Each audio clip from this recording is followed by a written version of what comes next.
Okay, let's get started. So last week we talked about integers. Is this microphone working okay, or is it like too loud, distorted? It's okay? Yeah. All right, so last week we talked about integers, binary formats. This week we're going to extend that to fractional numbers with fixed and floating point numbers. Actually, that'll just be today. And then for the rest of the week, we'll move on to other more interesting topics, I think. So first of all, I wanted to check, has anyone seen the Canvas site and the videos on there? Was anyone able to actually play them or saw that they were there? Okay, so I wasn't sure whether the permissions were set up properly. Okay. All right, so let's just get into this.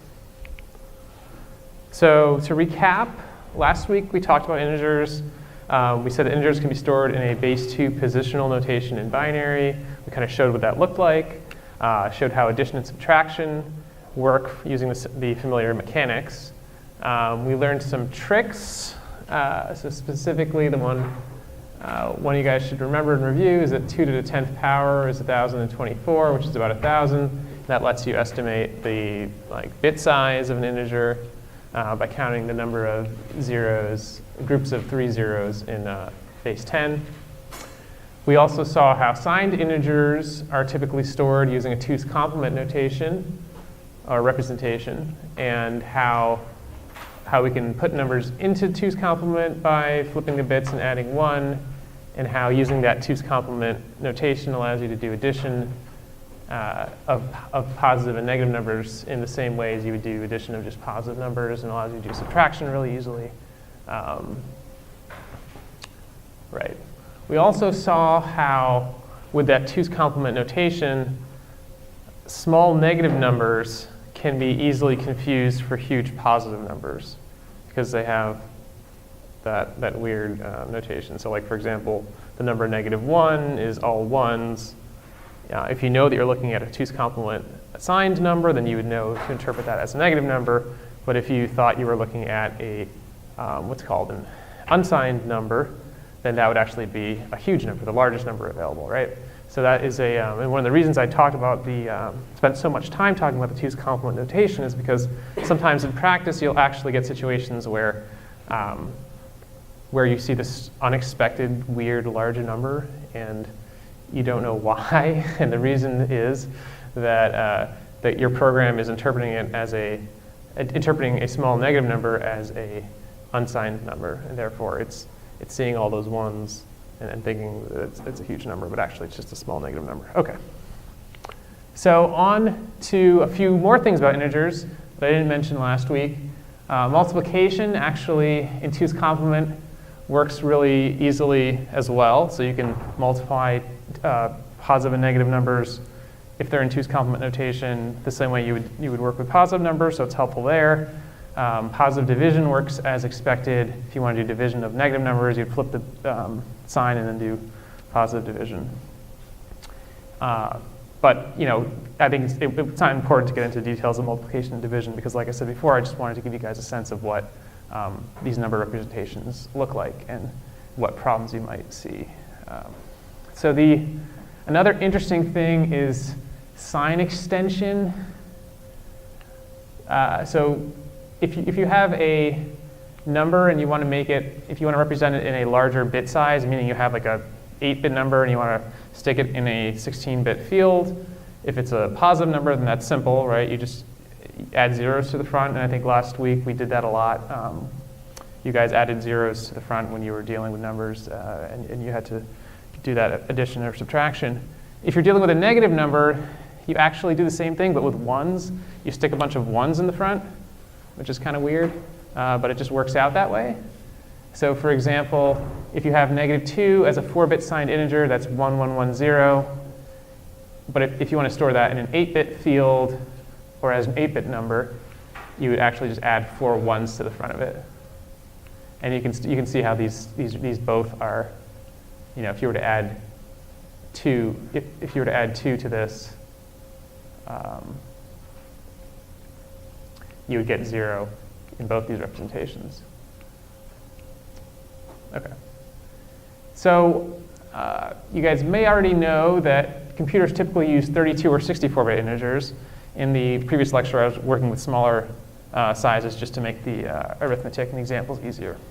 So before I move on, are there any questions on integers? Is that one? Yep. Can you explain how -2 is 1, 1, 1, 0? There's not like a string that you flip each digit and add 1. Yes. OK, so I hope I have this right. But what you do is you start with the positive number. So for -2, that would be 0, 0, 1, 0. Agreed? OK, because this is the ones place, this is the twos place. So this is positive 2. Flipping the bits gives you 1, 1, 0, 1. And then when you add 1, that kind of moves over to the 1, 1, 1, 0. Which, yeah, cool. All right. Anyone else? OK. All right, so moving on, new stuff.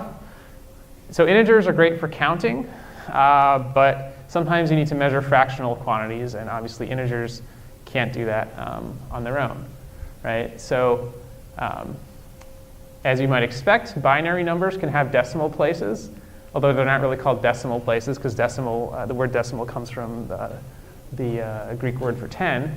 But for example, 0.111111111 in base 2 is the number that's kind of equivalent to 0.99999, because 1 is the biggest number we have available in in binary.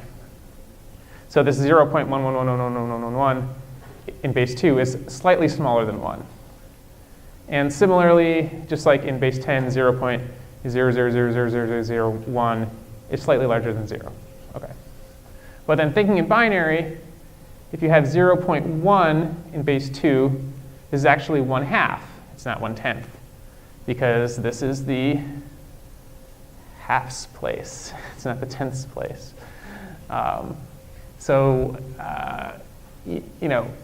If you take an arbitrary number like this, which is 10.101, expressing it if we want to figure out what that is, we can expand each place the same way we did last week for the integer numbers. We can extend that down to the fractional numbers by just knowing that every point, every position in the number is an exponent of 2, but once you get past the decimal point, they're negative exponents, right? So this 10101 are these white numbers, 10101, and then the positional factors are 2 to the 1, 2 to the 0, which is the ones place, 2 to the -1, which is the halves place, 2 to the -2, and 2 to the -3. Sorry. Yeah, and 2 to the -3. So if you work that out, you get 2 plus 0, of course, because there's a 0 here, plus 1/2, plus 0 here, and then plus 1/8. 2 plus 1/2 plus 1/8 is 2 5/8. Okay, that's what 10101 in base 2 is. Another way of looking at this, probably a simpler way of calculating this, would be to just look at the decimal places here and see that there are 3 digits and say, okay, 2 to the 3rd is 8. So this is going to be eighths. And the number here, 101, is 5. So it's 5/8. Just like if these were 3 decimal digits in decimal, you know that those are thousandths, and this would be like 101 thousandths. So that's another way to get to the 5/8 here. OK. But the question is, how do we represent this number, a number like this, a fractional number, in a computer? Because computers have ones and zeros, but they don't have periods, right? And there are a lot of different options, as we'll see. The simplest way is called fixed point, which I would call integers 2.0. And here we have an implicit radix point. So radix point is actually just the generic term for a decimal point for an arbitrary base. Okay. So if we have a number, if we're working in 8 bits, for example, we have these 8 bits. if we want to use a fixed point representation, we would just assume that whenever we see a number like this, there's a radix point somewhere that we define by convention, like maybe it's here. There's always, in this example, there might always be a decimal point or a radix point, between the first 5 and the last 3 digits. And this lets you represent fractions. This is one way. Let's look at that in base 10. This also works in base 10, right? So if you want to represent the cost of a purchase, so you have some dollar value that's fractional, for example, the cost of a sandwich, you could represent it in cents instead of dollars, and that would eliminate the whole need to have fractions, right? So cost of a sandwich, you could say is 625 cents instead of saying it's $6.25, right? And that's kind of equivalent to what I was just showing on the board. So another example, you could represent distances. So let's say you want to represent the distance between cities, and you can count those instead of in miles by hundredths of a mile. So Evanston is, you could say it's 1,321 hundredths of a mile from Chicago, instead of saying it's 13.21 miles, right? That would be perfectly valid. All this gets to be kind of confusing because you're now working in a non-standard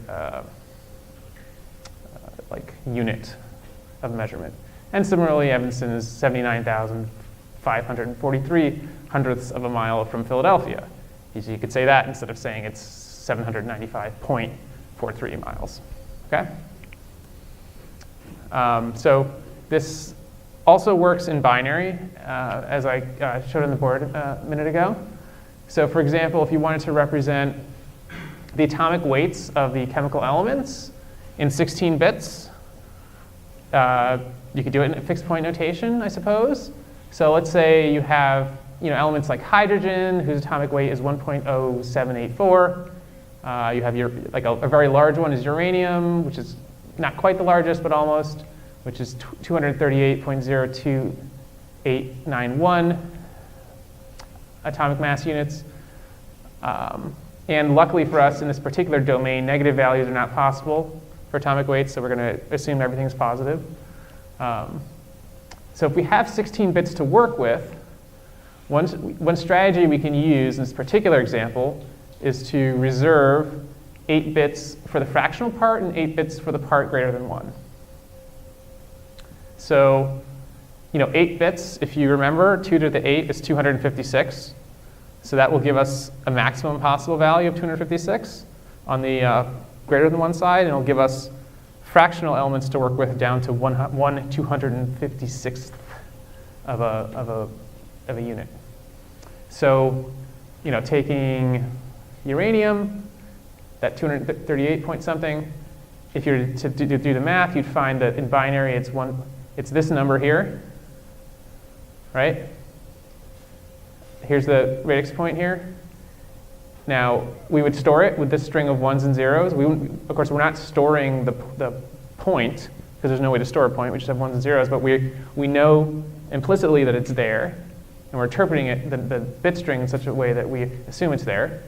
And then, if we were to then convert it back to decimal, we find that the value is 238 and 7 256ths, which is this number in decimal, 238.02734 or whatever.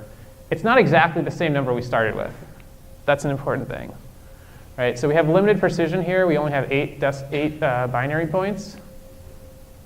So we had to round off to 256ths. Okay. So yeah, see how it's 0.28 here and 0.27 there. All right. So similarly, the weight of hydrogen, which is now a number on the small side of the scale, in this binary format would be this string, 1.0000010, which is 1 and 2 256ths. And again, there's some rounding error, there and there. Okay? Does that make sense to everyone so far? Okay. In practice, this isn't used very often, but this is like the simplest way you can do it. So that's what I'm starting with. So it's simple and it's efficient in terms of doing the math operations on them, like the additions and subtractions are easy. because really they're just integers you're working with, so the same mechanics you used last week would work. But there are limitations here. So the range is very limited, the number of values that you can store. Like in that last example, we could only store numbers from 0 to 256. If we're dealing with the chemical elements, I think that some of the ones that were newly discovered are bigger than that. So if you didn't have the foresight to plan for that, you might end up with a situation where you can't store the mass of the new elements.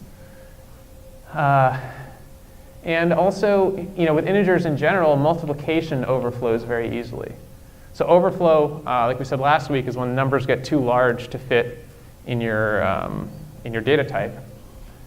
And when you're multiplying, the number of bits necessary to store your value in binary actually can double. And it's also true in decimal. Like if you multiply 1,000 times 1,000, you can get 1,000,000, right? So if you go from roughly 3 and 3 decimal points to 6. And similarly, division can underflow.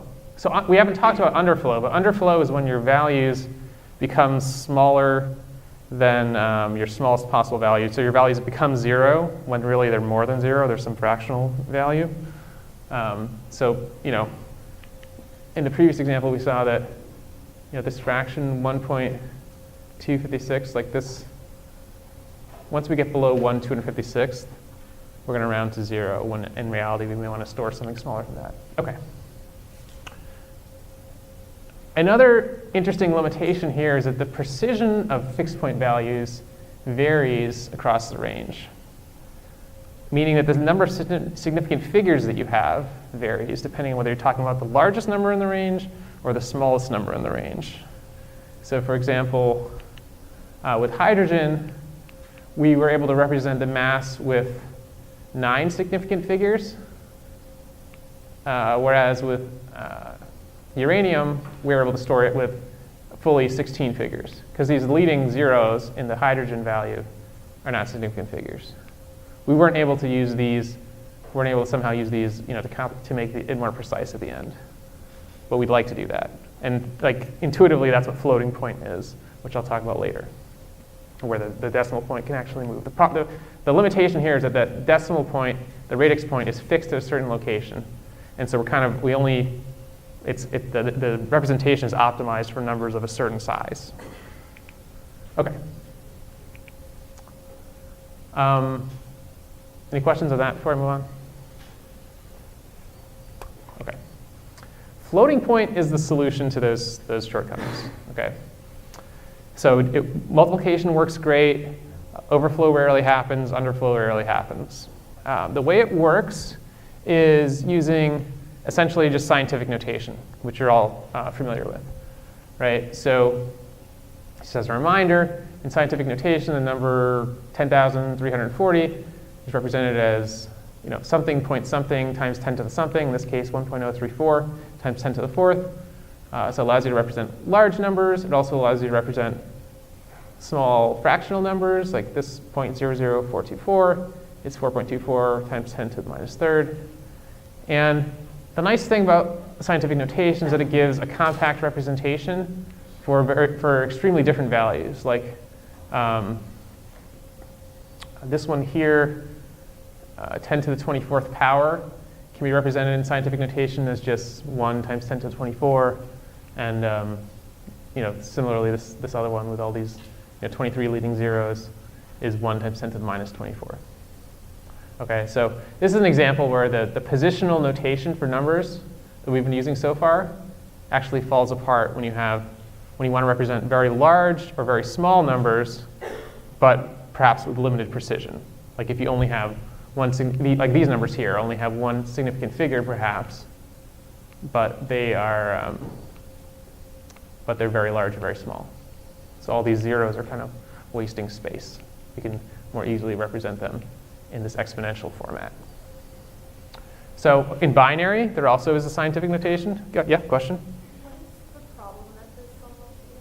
The problem that this solves is being able to, let's go back to the previous slide, the limited range that we have with fixed point numbers. In other words, we can't represent very large or very small numbers as integers. Why? Okay. So let's go to the atomic weights again, right? So if we're using a fixed point representation, or if we're using integers, we have to decide ahead of time where that decimal point is going to be. That is essentially what the problem is. So we're assuming we only have a certain size that we're dealing with, 16 bits. Now, this is all relative to the size. You could say the solution here is to use 32 bits. But then I could turn around and give you an example, a more extreme example, where the same theoretical problem exists. Okay? So we're stuck with a certain bit size. If we force a decimal point to be in a certain place, then we've restricted the size, maximum size of the number to be, the number of places on the left. Once you fill those all with ones, that's the biggest number you can get. And then similarly, the smallest number you can get is, again, that decimal point is fixed in that location. And so we just fill up the right side, fill up the left side with zeros, fill up the right side with zeros, except for putting a 1 at the very end. That's the smallest number we can represent. But what I'm telling you is that with floating point, there's a way with the same number of bits to represent numbers that are larger than that or smaller than that. But there are trade-offs, which we'll come to. There's no magic. There's no magic to this. It's just an alternative way of looking at numbers. And this is an important topic. This is kind of the crux of this whole number representation, binary for you guys actually working with data, being able to choose between using an integer format and a floating point format, using 32 bits or 64 bits or 16 bits or whatever. Those are choices that you'll have to make, and there are important implications of those choices. And all the things I'm talking about in the last lecture and this lecture are going to be like the theory behind how you make those decisions. Okay. Okay. So in floating point in binary, or rather scientific notation in binary, works in the same way. If you have this number, this large binary number here, 100010, you can represent it as 1.001, right? There are 5 significant figures times 2 to the 5th power. You just kind of count over 5 places, and that's where the radix point is. And if you really want to think in binary, you should convert this 2 to the 5th from base 10 to base 2. And I hope you guys remember, whenever there's confusion, perhaps, or ambiguity about the base, I'm going to use this subscript notation, 2 or 10, to indicate the base we're talking about. Okay. And then this other number is a small number, which can be represented efficiently in scientific notation, again, as 1.01 times 2 to the minus 3rd power. And of course, because there's a negative exponent, that tells us that it's less than 1. And if we convert 2 to the minus 3 to base 2, we get 2 to the minus 3. That's the confusing thing here, is that 2 in binary is 10, which looks just like the 10 in base 10. And it's not a coincidence. That's what you're always going to find when you're looking at scientific notation for bases other than 10. Right. Any questions about that? Yep. Why is 2 minus 1, 1?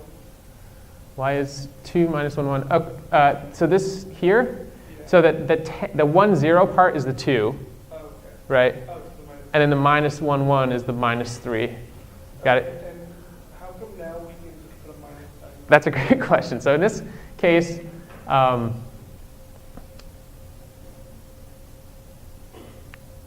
later on, so with floating point, we don't use 2's complement, and that's just the standard. I mean, we'll see later how this gets represented in binary. But there still is a notion of positive and negative binary numbers. In this case, I'm representing them with I'm not showing. We still don't know anything about how this is represented in bits in the computer. So that 2's complement notation was about how the binary number was represented in bits. So like the minus 3 is always this, like in human form. But if you're storing it in 2's complement, you have to think about converting it into a different pattern to represent it in the computer, because we don't have minus signs in the computer. Okay. I hope that it's not. I can see how that might still be confusing, but hopefully as we progress, it'll become a little more clear. Any other questions? Yes. So this is not what a computer would see. This is basically just for us. Yes. I mean, computers don't have x's and superscripts and minus signs. This is all just math so far. Okay. So this is starting to talk about what the computer sees. So yeah. So the way that floating point is represented in bits. Okay. So this line here is taken from the previous slide. We have, actually, no, it's a new one. If we have the number 0.015625 in base 10, if we convert it to binary, you just happen to get 0.00101.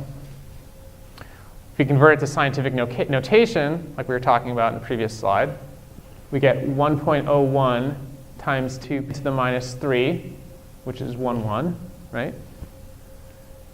Now, so this is the scientific notation representation of this number in binary. Okay? If you look at that, you'll notice there are a few important parts. So if we want to store that in bits, we need to store the sign, which is up here. Of course, there's nothing written there, but you can think about a positive 1 being there. We need to store this number here, which I'm calling the fraction. I'll get back to that in a second. And we need to store the exponent here. There's always going to be times 2 to the. That part is implicit. We don't need to store that. Okay? So we need to know the factor up front, and we need to know the exponent, and we need to know the sign. Make sense? So now it turns out that in scientific notation in binary, there's always a 1 up front, right? If there was a 0 up here, what you would do is, that wouldn't be a correct scientific notation. You would shift the decimal point over, and then you would have a 1 in front. So actually, we don't even need to store this first 1, because it's always going to be there. So we actually store the sign, the fraction, the part after the decimal point, radix point, really, and the exponent. Okay?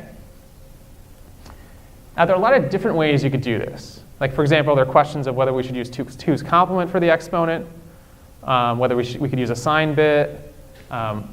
If we have, for example, 32 bits, how many bits are we going to allocate to this fractional part? How many are we going to allocate to the exponent?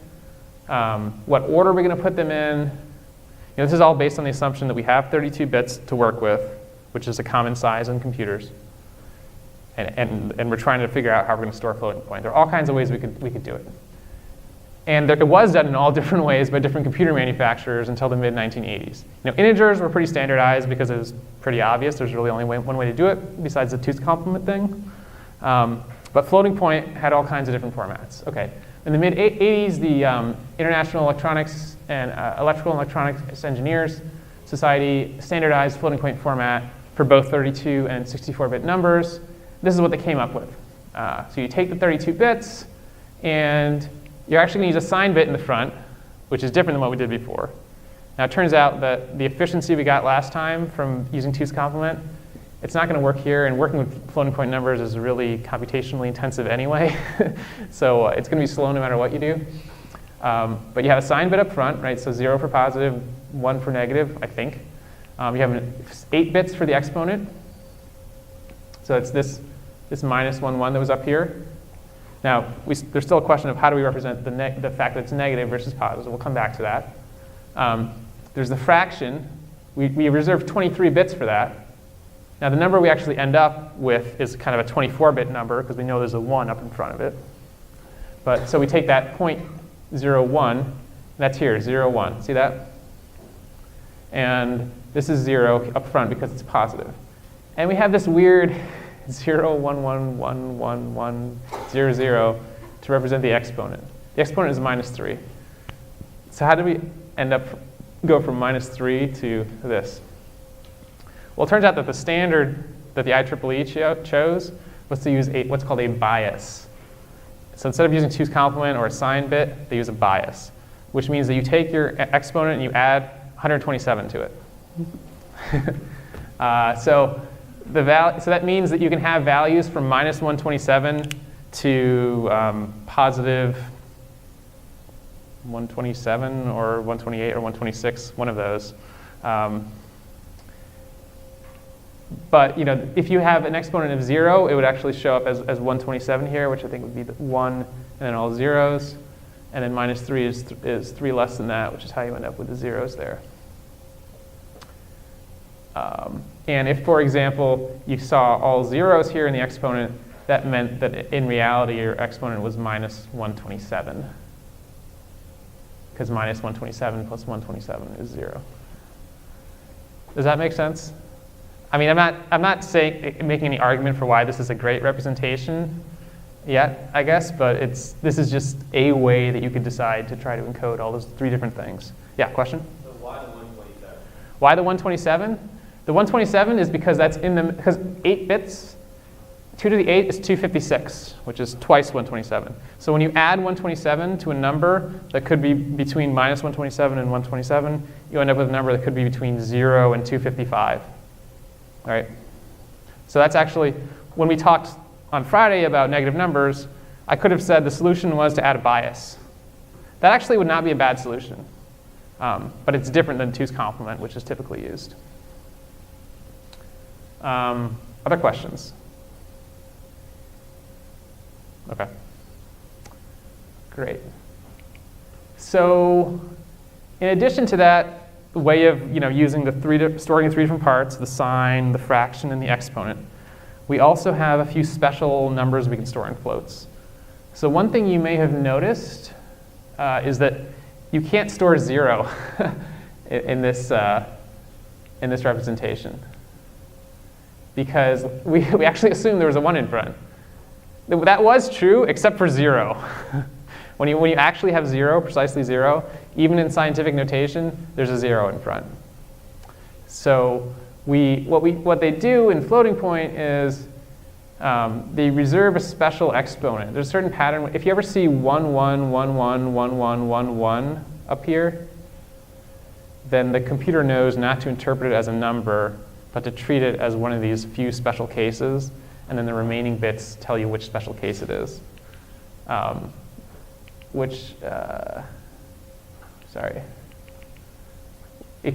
there are ways to encode positive or negative 0. Both of those are allowed in floating point. I'm not quite sure why. Positive and negative infinity can be stored in floating point, which is the result of, if you take a number and divide it by 0. If it was a positive number, it ends up being positive infinity. If it was a negative number, it ends up being negative infinity. Now, in those cases, usually there's also an exception thrown. But you can represent positive and negative infinity in a floating point. And not a number is the name of a value that can be stored, which is the result of 0 divided by 0. For whatever reason, for a lot of reasons, but I'm not going to go into, the IEEE decided in their standard that these few results were also important for mathematical operations on computers. So there should be an encoding for those things, so that Hewlett-Packard and IBM and all these different computers, whenever they exchange data, it would be interpreted in the same way. Okay. So I showed you 32-bit floating point. There's also 64-bit standard for floating point, which is just kind of for bigger numbers and more precise numbers, right? You have twice as many bits to work with. So instead of having 23 bits for the fractional part, you have 52 bits. I stretched out the image just to kind of show you that it's twice as big. Instead of having 8 bits for the exponent, you have 11 bits. And of course, you still just have 1 bit for the sign. And 32-bit floating point numbers, and we also call floating point numbers floats for short. A 32-bit float is called single precision, and 64-bit floats are called double precision. That's pretty standard terminology. Okay. And a double precision float is really big. Because the exponents here, I think it's just allows you to have up to 2 to the 512, which is a huge number. Okay. Question? The bias here would be, so last time when we had 8 bits, we did 2 to the 8th and we divided it by 2. You do the same thing here. So 2 to the 11 is 248. So the bias, I think, is 1027. So so the largest number actually you can store is not 2 to the 512, like I said a minute ago. It's 2 to the 1027 or 1028, which is quite large. Other questions? Yep. So when I download a program or I want to run something at 32-bit or 64-bit, what do I really lose by running on 32-bit? That is actually a totally different question. So I'll answer it because it's interesting. But computers, they're 32-bit Intel microprocessors and 64-bit processors. That was an evolution that happened in like the early Audis, like about 10 years ago, I think. And that refers to the size of integers used to address memory. So those older computers, that are 32-bit computers, still use 64-bit math for dealing with numbers. That's been around since the mid-'80s, like I said, even with 64 bits.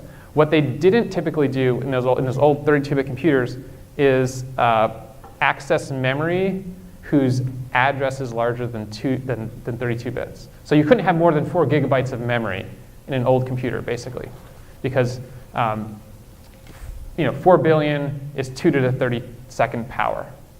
So the programs were compiled in such a way that when the program was accessing memory, it only had 32 bits to work with, so you couldn't use more than 32 gigs. So I don't know, download the 64-bit version because your computer is probably 64-bit. But unless you're doing, unless it's a really memory-intensive, really heavy-duty computational kind of program, it probably doesn't matter. If it's like Adobe Premiere, you're doing video editing or something, it would be, and you have more than 4 gigs of memory in your system, which you probably do, then it would be essential to use the 64-bit version. Okay, any other questions? Digression, okay. All right, special floats. All right, so let's talk about the flexibilities and flaws, the pros and cons of floating point numbers. I said before that they weren't magic. They do give you more range, but you have to pay a penalty for that. And it's not just the penalty of more computational, more. You don't just lose efficiency. You actually lose some precision as well. So let's look at that. Let's think about 32 bits. Okay, that's a commonly used size on computers. A 32-bit signed integer, like we talked about last week with 2's complement, can represent all the whole numbers between minus 2 billion something and positive 2 billion. Okay? All the integers in that range. A 32-bit floating point number can be much larger, right? 3.4 times 10 to the 38th power. So this number you see printed here, it's like 340 quintillion or something. It's huge. Much bigger. Or it can represent a number as tiny as 5.8 times 10 to the minus 39. 0.38 zeros and then a 5 and then some other numbers. Okay? So clearly floating points can represent numbers larger than 2 billion, much larger than 2 billion, larger than you can store in an integer, and much smaller than 1 and 0, with much finer granularity. Because with integers, once you get to, you're counting down, you go 2, 1, 0, that's all you get. You don't get any fractions or anything, unless you use fixed point, which is essentially an integer format. So we'll come back to fixed point, because there may be some confusion still there in your minds. But anyway, so with floating points, you can represent larger and smaller numbers. But the thing you should notice here is that the number of significant figures you have is fewer. So with this large number, there are only 1, 2, 3, 4, 5, 6, 7 real numbers up here, and then there are a bunch of zeros. Whereas with the integer, I have 10 significant figures in this 2 billion something. And same thing for the small number. I only have 8 significant figures here. So with single precision floats, with a 32-bit floating point number, you actually only have 24 bits of precision. And that's because, like, this part here is 23 bits plus the 1 extra bit, right? That's where the 24 comes from, this fractional part. So, so what I'm saying is that with floating point numbers, you actually are kind of giving up these top bits for the exponent and sign. In terms, you're giving those up, you're losing those from your precision, because instead you're using them as an exponent. Let's get back to where we were. Okay. So, okay. So if you're storing integers in a floating point number, the largest integer that you can precisely store is something like 16 million. I might be off by a factor of 1 here, but it's not important. So you can only precisely, like if you can store this number, 16,777,216, and then the one that's just one less than it, 16,777,215. But if you were to try to go to 217 in a floating point number, it would round off to this number or the number that's 2 above it. Does that make sense? Whereas if it was an integer, you would have no problem storing numbers on this range, a bit larger than this, because you can go up to 2 billion. This is only 16 million, right? So somehow integers do better, in that range of 16 million to 4 billion, or 2 billion. Okay. Any questions on that? All right, let's try to move on. So you have to know when to use integers, floating point, and fixed point. So this is to reiterate the idea of the difference between integers and floating point. This is a drawing that I made myself. Isn't it pretty? So let's say you have, and this isn't precisely accurate, but this is like the theory. This is approximately accurate. If you're dealing with 16 bits, then that gives you, sorry. If you're dealing with 4 bits, that gives you 16 different integer values that you can store, right? So on the top, you see a number line showing integers between -8 and 8. Okay, we know in reality it would be -8 to 7, because the 0 removes 1, right? But these are 16 different integer values you can store with 4 bits. That's fixed point, that's integer. Everything is spaced evenly, right? Floating point changes the distribution of the numbers. You still only have 16 numbers that you can represent in 4 bits. It doesn't matter whether you're using floating point or integer or some other crazy thing you came up with. There are only 16 different patterns of 1s and 0s you can put in 4 bits. So although floating point gives you a greater range, because some of the numbers are interpreted to be, could be interpreted to be 32 and -32, you have less precision up here. Like there's a lot of spacing on the high end of the range. But then as you get closer to 0, you have fractional values. So there's some dense spacing here that's actually more dense than you get with the integers. You see that?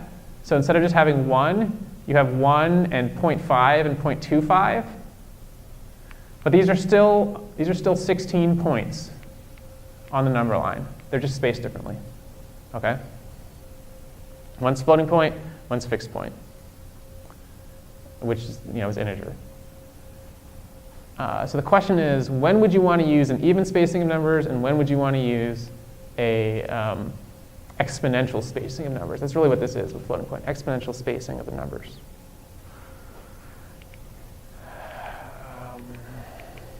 Sorry, the slides are out of order, like I said. Okay. So when you're counting things or labeling things, like person A, person B, person C, you should use integers, right? Because counting is an integer thing. You can't have if you're truly counting.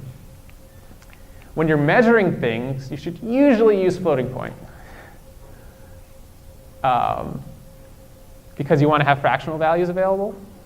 And because when you're using measured quantities, often you're multiplying things or dividing things, if you're using like physical formulas, things like that. These aren't hard and fast rules, which is why we're spending so much time talking about the theory behind it. So you don't just, I can't just give you, I couldn't just give you this one slide instead of 2 lectures, because this doesn't cover all the cases, okay? If you understand what integers and floating point numbers are, then you can make judgments to deal with every particular data that you run into. Okay, you might, when you're measuring things, you might still use fixed point if like speed or simplicity is more important than accuracy.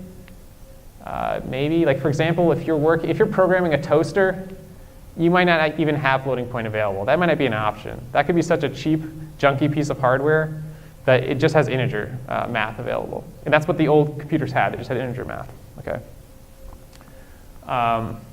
But that, like for this particular, for you guys, that's probably not going to be the case. Unless, I mean, if you are programming toasters, let me know. I might want to see it. Anyway, but okay. If on the other hand, if you're rounding, if you want to round, then you can use fixed point. For example, if you're dealing with US currency values, like the price of different items, it could be dangerous to use floating point because you could end up with fractions of a penny that don't really make sense. Like when you actually are closing out the purchase at the register, you're not going to tell someone that they need to pay 98.5 cents. That wouldn't make sense. So in that case, it might make sense to use a fixed point representation. Sorry, here. Now, another thing to keep in mind is you usually have a choice between 32-bit and 64-bit. Okay? If you're talking about integers, remember that 32 bits only gives you 2 billion integers if you have signed and unsigned. Sorry, if you have positive and negative signed numbers. If you need more than 2 billion, if you need to count more than 2 billion values, you should use 64-bit integers instead of 32-bit. And then when you're working with floating point numbers, and you need to make a decision between single and double precision. I mean, often you can just say, I'm going to use double because why not? Double is better than single. Unless if performance doesn't matter, you can usually just do that. If you're running a really long calculation, you may need to consider it using less precision because you could get the whole thing done twice or like 4 times as fast.